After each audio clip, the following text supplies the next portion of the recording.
अस्सलामुअलैकुम फ्रेंड्स, मैं आपको वेलकम करता हूं इंग्लिश 301 बिज़नेस कम्युनिकेशन के लेक्चर नंबर 14 में। इस लेक्चर के बाद आपको फ्री हाईलाइटेड नोट्स भी प्रोवाइड किए जाएंगे, तो काइंडली इस वीडियो को पूरा देखें। इस लेक्चर में जो टॉपिक हम कवर करने वाले हैं उसमें फर्स्ट पे है individual culture variable, second one is verbal and non verbal communication, third one is process of preparing effective business message. अपने हैंडआउट्स की जाने मूव करते हैं। तो इंडिविजुअल कल्चर वेरिएबल के अंदर फूड है, एक्सेप्टेबल ड्रेस है, मैनर्स है, डिसीजन मेकिंग है। सबसे पहले फूड को देखते हैं। It may be a good idea prior to visit your host country to visit various authentic restaurants in your home or country. Then you will have an initial idea as to the kind of foods available, how they are served, fixed or eaten. यानी कि अगर आप किसी country में जाना चाहते हैं, host country से मुराद है आप जिस जगह पर जा रहे हैं वहाँ की जो कंट्री है उस कंट्री के जो है आप कुछ रेस्टोरेंट्स को विज़िट कर लें। कुछ रेस्टोरेंट को विज़िट करने के बाद आप एक आइडिया लगा सकते हैं कि वहाँ पे किस तरीके के फ़ूड अवेलेबल हैं और किस तरीके से वो दिए जाते हैं, सर्व किस तरीके से किए जाते हैं, वहाँ पे सर्व करने का तरीक़ेकार क्या है। परसेप्शन ऑफ फूड है, are you aware of the eating habits of your host, are there table conversation you should be aware of, are there foods you might find disagreeable. यानी कि आप ऐसा है कि वहाँ पर जो फूड्स हैं, ईटिंग हैबिट्स जो हैं वो लोगों की, जब आप वहाँ जाएंगे तो आप देख सकते हैं। यानी कि आपने अगर एक बिज़नेस मीटिंग करनी है तो रेस्टोरेंट वगैरह जो हैं वो एक सूटेबल प्लेस होती हैं। वहाँ पे आप टेबल टॉक कर सकते हैं, टेबल कन्वर्सेशन हो सकती है आपकी लोगों की। वहाँ पे बैठ के आप अपने बिज़नेस कम्युनिकेशन से जिस पर्सन से आप डील कर रहे हैं आप बैठ के बात कर सकते हैं। तो इसके लिए आपको पता होना चाहिए वहाँ पे किस तरीके की फ़ूड हैबिट्स है लोगों की, किस तरीके के खाने खाए जाते हैं, कौन से खाने वहाँ पे बुरे समझे जाते हैं, कौन से खाने वहाँ पे अच्छे समझे जा सकते हैं।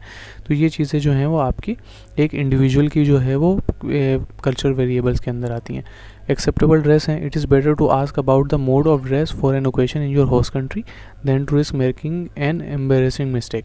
यानी कि अगर आप किसी कंट्री के अंदर गए हैं वहाँ पर जो आपको जो है ये आसान होता है कि आप वहाँ पे किसी से पूछ लें कि अगर वहाँ पे आपको किसी बिज़नेस मीटिंग की दावत मिली है या आपको किसी शादी की या बर्थडे पार्टी की आपको दावत मिली है, तो वहाँ पे आप वहाँ पे जो पहले से लोग रह रहे हैं या आपके जो कुलीग हैं या आपके जो फ्रेंड बने हैं आप उनसे पूछ लें कि भाई ड्रेस कोड क्या है। बाज़ औक़ात पे तो ऐसा होता है कि आप जैसे देखें कि यूनिवर्सिटी की जो कन्वोकेशन होती है वहाँ पे एक ड्रेस कोड होता है कि आपको जो वो गाउन है वो रेंट पे मिल जाएगा या आपने वो लेके जाना है, तो वो गाउन जो है वो कन्वोकेशन के लिए ज़रूरी होता है।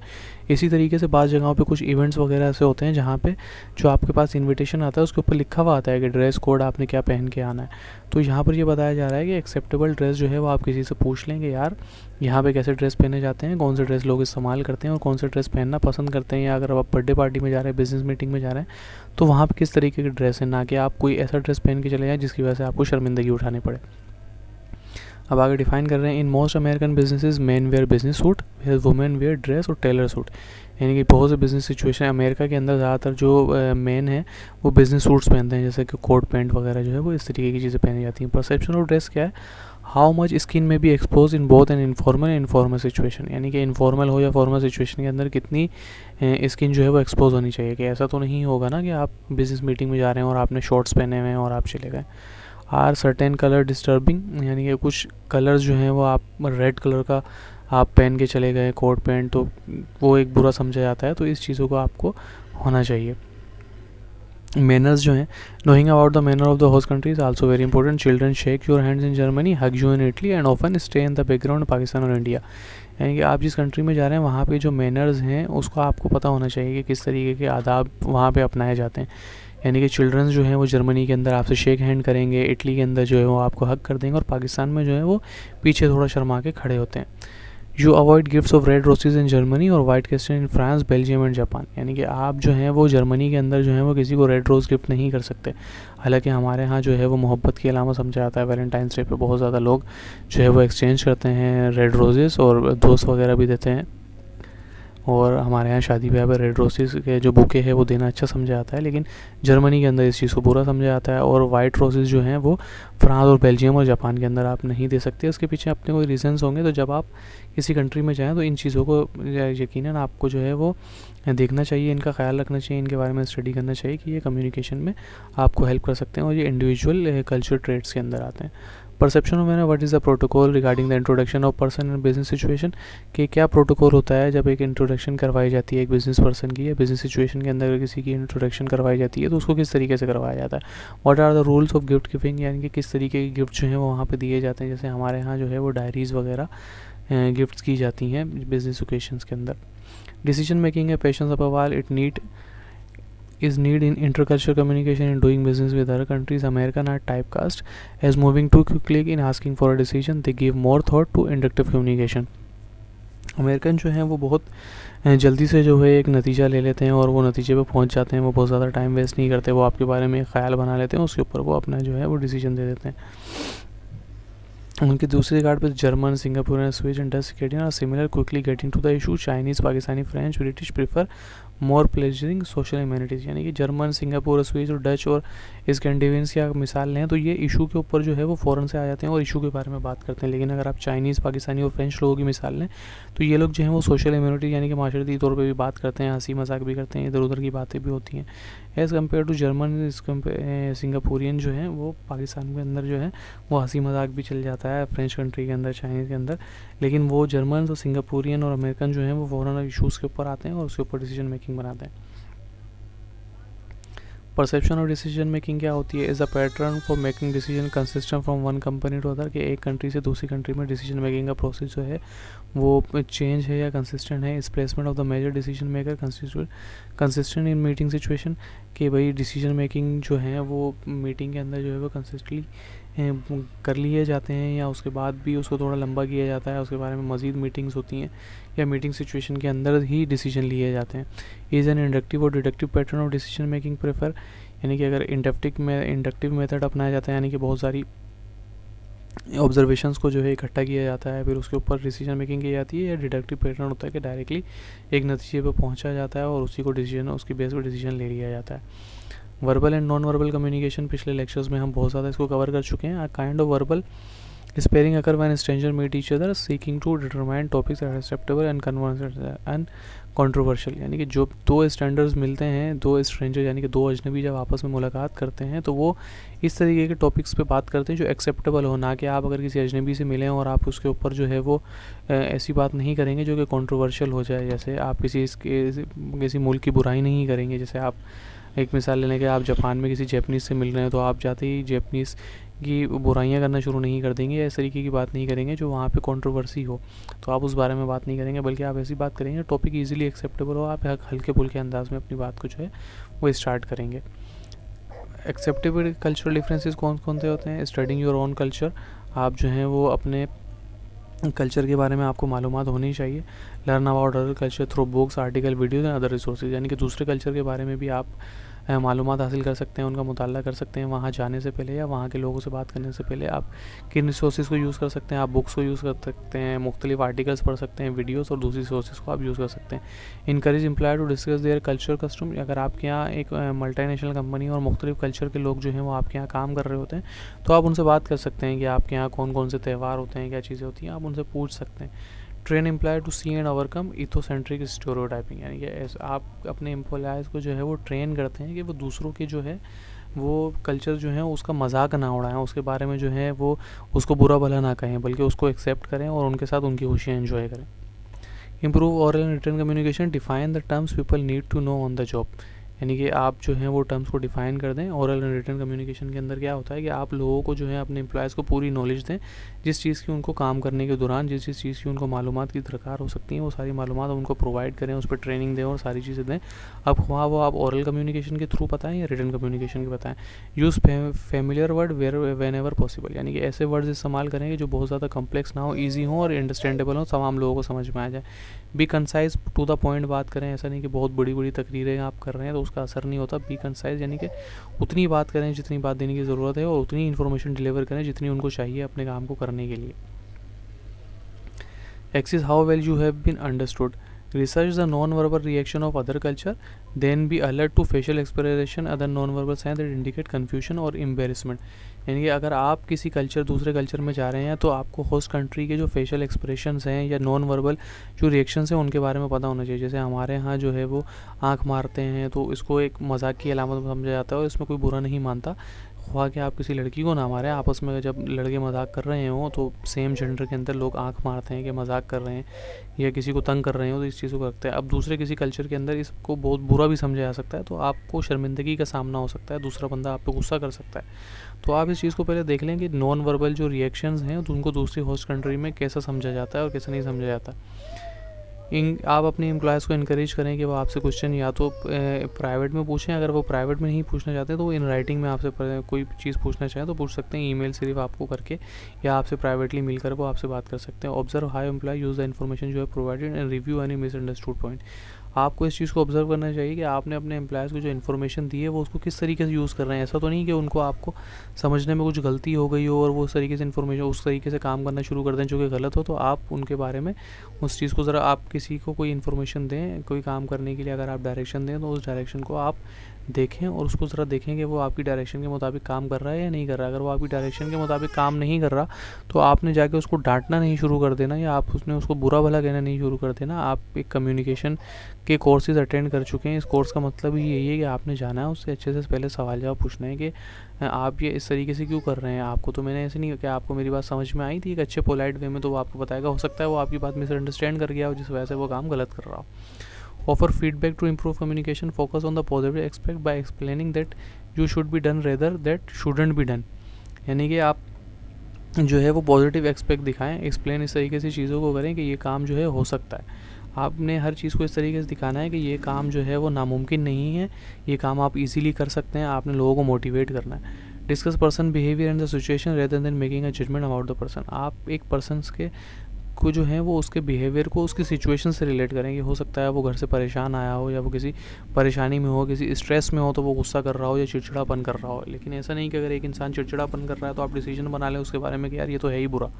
आप उसकी सिचुएशन को देखें कि पर्सन का बिहेवियर जो है अगर ख़राब है तो सिचुएशन कैसी है, किस सिचुएशन की वजह से उसका बिहेवियर जो है ख़राब है।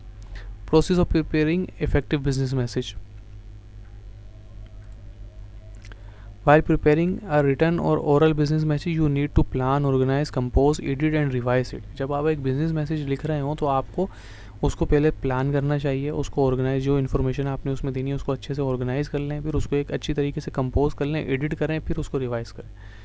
The message must also be proof read and corrected before it is meld. अगर आप किसी को एक ईमेल लिख रहे हैं सीनियर लेवल पे तो आप उसको प्रूफ रीड कर सकते हैं। यानी कि प्रूफ रीड में ये होता है कि आप या तो उसको किसी से रीड करवा सकते हैं या आप ख़ुद भी उसको रीड कर सकते हैं पूरा। उसको टाइप करने के बाद कि आपने प्लान कर लिया, ऑर्गेनाइज कर लिया, कंपोज कर लिया। कंपोज करने के बाद अगर उसमें कुछ प्रॉब्लम्स थी तो आपने उसको एडिट भी कर लिया। एडिट करने के बाद आप उसको रिवाइज करें। उसके बाद बेहतर तो ये है कि आप किसी और से उसको रीड करवा लें तो ये प्रूफ रीड कहलवाता है कि अगर वो कुछ इसके अंदर बताएं तो आप उन करेक्शंस कर दें, वरना आप छोड़ दें। 7 C's क्वालिटीज़, 7 C's ऊपर जो है पूरे लेक्चर हम कवर कर चुके हैं, तो उनको आप ज़रूर कंसिडर करें मैसेज लिखते हुए। The basic planning steps are follows.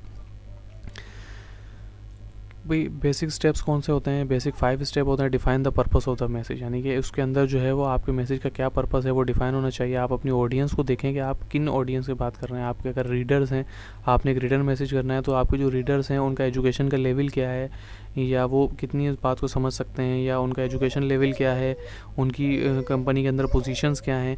इन सारी चीज़ों को आप ध्यान में रखते हुए अपने मैसेज को टाइप करें। Choose the ideas to include ideas, उसके अंदर यूज़ करें कि आप किस किस तरीके से एक इफेक्टिव मैसेज लिख सकते हैं। जैसे आपने 7 C's को पढ़ा है और अभी हमने ऊपर कल्चर डिफरेंसेस को पढ़ा है, तो आप 7 C's को कंसिडर कर सकते हैं और कल्चर डिफरेंसेस को जहन में रखते हुए फिर आप जो है वो अपना मैसेज टाइप कर सकते हैं। ऑल जितने भी फैक्ट्स हैं उनको कलेक्ट करें और उनको जो है अपने आइडियाज़ की बेस्ड पे एक अच्छे तरीके से प्रेजेंट करें, आउटलाइन करें, ऑर्गेनाइज करें अपने मैसेज को, फिर आप सेंड करें। अब define the purpose of the message, ये सारी चीज़ों को जो हम एक एक करके देख लेते हैं कि जनरल पर्पस क्या होना चाहिए। General purpose is to inform, to persuade, to collaborate with your audience. यानी कि आपका पर्पस जो होना चाहिए, आप अपनी ऑडियंस को कोई इन्फॉर्मेशन देना चाह रहे हैं या उनको किसी बात पे जो है वो लाना चाह रहे हैं, उनको अपने साथ मुत्तफिक करना चाह रहे हैं, अपनी राय से जो है उनके अपनी राय के मुताबिक जो है वो ढालना चाह रहे हैं, तो ये आपके मैसेज का जनरल पर्पस होना चाहिए। टू इन्फॉर्म क्या है कि योर कंट्रोल इज़ हाई। जब आप कोई इन्फॉर्मेशन दे रहे होते हैं तो आपका कंट्रोल बहुत ज़्यादा हाई होता है। ऑडियंस जो है या तो आपकी इन्फॉर्मेशन को जो है वो एब्जॉर्व कर लेती है, आपकी इन्फॉर्मेशन जो है उसको एब्जॉर्व कर लेती है, या तो फिर उसको बिल्कुल रिजेक्ट कर सकती है। To persuade you require a moderate amount of participation, moderate amount of control. यानी कि अगर आप किसी को अपनी राय इस राय का इजहार कर रहे हैं और आप चाहते हैं कि जो आपके जो लिसनर्स हैं या रीडर्स हैं वो आपसे मुत्तफिक हों, तो आपको एक मॉडरेट अमाउंट ऑफ पार्टिसिपेशन चाहिए, उनकी पार्टिसिपेशन ज़रूर चाहिए होती है। इसमें आपको मॉडरेट कंट्रोल होता है। हो सकता है ऑडियंस आपका साथ दे और आपकी राय से इत्तेफाक करे, और हो सकता है वो ना इत्तेफाक करे, यानी कि दोनों चीज़ें मुमकिन है। Collaborate with audience you need maximum participation.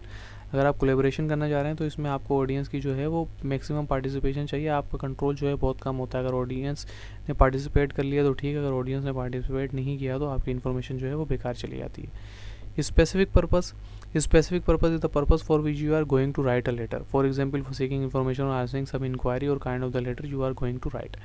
यानी कि स्पेसिफिक पर्पस ये होता है कि अगर किसी कस्टमर ने, आप जो हैं वो एक फ़र्नीचर बनाते हैं, फ़र्नीचर बनाने का आपका एक शोरूम है, और किसी कस्टमर ने आपको बोला है कि उसको जो है वो एक बेड चाहिए जिसका गद्दा वो है स्प्रिंग वाला हो और वो आरामदेह हो, और उसके अंदर लाइट्स भी लगी हुई हो, उसके अंदर बुक शेल्फ भी हो, कॉर्नर के साथ बुक शेल्फ हो, कुछ मॉडिफिकेशन हो, तो आप जो है वो उनका रिप्लाई करेंगे तो आप एक स्पेसिफिक पर्पस बता सकते हैं कि हाँ हम ये बेड बना सकते हैं, उसमें लकड़ी इस किस्म की इस्तेमाल होगी, लाइट्स इस किस्म की इस्तेमाल होंगी, अगर उसमें लाइट की इस्तेमाल होंगी तो वायरिंग भी होगी, क्या उसमें लकड़ी में आग तो नहीं लग जाएगी, उसके लिए क्या आप सेफ्टी मेजर्स लेंगे। ये सारी चीज़ें जो हैं आपने उसके अंदर डिफाइन करनी होती है। इसमें आप किस पॉइंट को कंसीडर कर सकते हैं कि आपका पर्पस जो है रियलिस्टिक होना चाहिए, राइट टाइम पे मैसेज डिलीवर होना चाहिए, आप जिस बंदे को बात कर रहे हैं क्या वो राइट पर्सन है जो डिलीवर मैसेज करें, is your purpose acceptable to your organisation, कि आप जो चीज़ भेज रहे हैं कस्टमर की क्वेरी का जवाब दे रहे हैं कि वो ऐसा तो नहीं है आप अपनी मर्ज़ी से कुछ लिख के देते हैं और बाद में ऑर्गेनाइजेशन जो है वो कमिट ही ना कर पाया उसको। It is very important to write the message to the recipients views and needs. आप जो है अपने ऑडियंस को एनालाइज करें, और जब कोई मैसेज टाइप कर रहे हो तो आप अपने रेसिपिएंट को जहन में रखते हुए उस मैसेज को टाइप करें कि उसको क्या चीज़ चाहिए, वो आपसे क्या इन्फॉर्मेशन चाह रहा है, वो आपकी उसकी डिज़ायर्ड इन्फॉर्मेशन उसको लिखें। It is better to visualise the individual, यानी कि आप ये कर सकते हैं कि आप अपने आप को, जिसको आप मैसेज भेज रहे हैं उसकी जगह पर रख कर सोचें, अगर आपको ये मैसेज मिलता है, जब आप पूरा मैसेज टाइप कर रहे हैं, प्लान कर लें, ऑर्गेनाइज़ कर लें और उसको पूरा लिख लें और उसके अंदर एडिटिंग कर लें, प्रूफ रीड कर लें, उसके बाद आप अपने आप को अपने रीडर की पोजीशन पर रख के सोचें कि अगर ये मैसेज मुझे मिलता तो आपका क्या रिएक्शन होता। अपने जो रीडर है उसकी आप एजुकेशन लेवल को देखें, उसके एटीट्यूड को देखें और मुख्तलिफ ट्रेड जो हैं वो उसको देखें। The area must be considered on which recipient is likely to be well informed or uninformed, pleasant or displeasant, positive, negative or natural interest and understanding and receptive। यानी कि आप जो इन्फॉर्मेशन अपने भेज रहे हैं वो पॉजिटिव है या नेगेटिव है, या उससे उसको खुशी मिलेगी या उसको वो इन्फॉर्मेशन देना चाह रहे हैं, तो जो चीज़ कर रहे हैं आप उसको ध्यान में रखते हुए एक अच्छा तरीका अपनाते हुए जो है वो उसको मैसेज सेंड करें। अपने आप से 4 सवाल ज़रूर करें तो आप एक अच्छा इफेक्टिव मैसेज लिख सकते हैं। जब आप अपनी ऑडियंस को एनालाइज कर रहे हो कि हु आर दे, वो कौन है जिनको आप मैसेज सेंड करना चाह रहे हैं, what is their problem reaction to your message, यानी प्रोबेबल रिएक्शन, क्या उनका जो है इस मैसेज को पढ़ने के बाद क्या रिएक्शन आ सकता है। ऐसा तो नहीं है कि गुस्सा आ जाएगा या वो खुश होंगे या उनको तसल्ली मिलेगी। How much do they already know about the subject, कि आप जिस बारे में बात करना चाह रहे हैं उस पर आपकी कमांड कितनी है। ऐसा तो नहीं कि वो आपसे वो कुछ इंजीनियरिंग इंस्ट्रूमेंट के बारे में पूछ रहे हैं और आपको इंजीनियरिंग इंस्ट्रूमेंट के बारे में पता ही नहीं है और आप मैसेज लिखना टाइप करते हैं तो आप ज़्यादती कर देंगे। आपका जो रीडर है या जो आपकी ऑडियंस है उस तक एक रिलेवेंट इन्फॉर्मेशन और सही इन्फॉर्मेशन नहीं पहुंच पाएगी। What is the relationship to you, यानी कि उनका आपसे रिलेशनशिप क्या है, कि आपके फादर को मैसेज कर रहे हैं, आप अपनी वाइफ को मैसेज कर रहे हैं, या आप अपनी वालदा को मैसेज कर रहे हैं, जिसको अगर आप अपने कस्टमर को मैसेज कर रहे हैं तो रिलेशनशिप जो है वो आपको पता होना चाहिए। ऑडियंस प्रोफाइल पता होना चाहिए, who is your primary audience, यानी कि आपकी प्राइमरी ऑडियंस क्या है, आपकी ऑडियंस का साइज़ क्या है, आपकी ऑडियंस की अंडरस्टैंडिंग क्या है, आपकी ऑडियंस का प्रोडक्टिव जो है वो रिएक्शन वो क्या हो सकता है। तो गाइज़ ये था आज का लेक्चर। ये लेक्चर नंबर 13 और 14 इंडिविजुअल कल्चर वेरिएबल्स के ऊपर ही है। तो ये लेक्चर भी काफ़ी बड़ा था, मैंने कोशिश की है कि जितनी डिटेल हो सकती है और इम्पोर्टेंट डिटेल वो आपको बता दी जाए। तो हर तरह इस दफ़ा भी इस वीडियो के एंड में आपसे यही गुजारिश है, अगर आपको कोई चीज़ अच्छी लगी है तो कमेंट सेक्शन में हमें बताएं, अगर कोई सजेशन है वो भी बताएं, वीडियो को लाइक करें, शेयर करें और चैनल को सब्सक्राइब ज़रूर करें।